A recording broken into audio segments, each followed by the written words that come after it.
The first step we'll do is to identify what that urgent need is. I was just looking at the chat on YouTube and someone said, I know exactly what you're talking about. I'm right now, or like have something I have an urgent need for right now.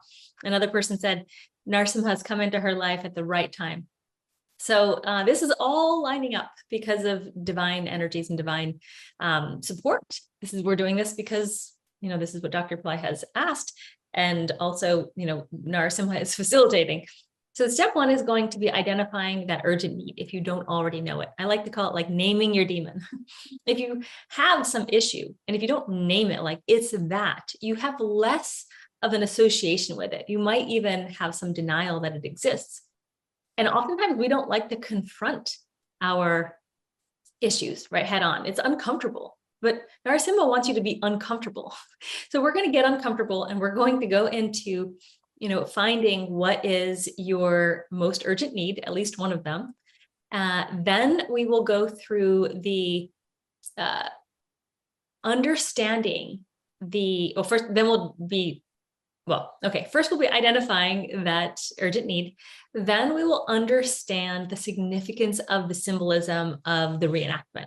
So just like I kind of gave a brief overview today of like how this can be relatable to you in your life. It may look like some very odd, very scary situation.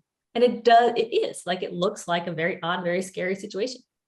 Especially as a Westerner, someone who didn't grow up around Hindu gods or goddesses, or understanding that this is a good thing and not necessarily looking like, some demon possession. Understanding the symbolism, how it relates, and how this Dr. Pillai's mythotherapy can help us. So we'll do that. And then we will we'll do the reenactment. We will actually destroy the demon. We'll give you some ways in which you can make that more real for you at home, really embodying Narasimha.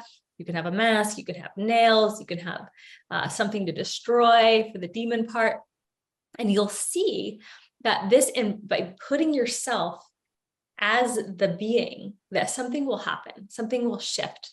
You get out of your rational mind, you get out of your identity of who you are, and you move into the identity of a divine being. That's what we are reenacting.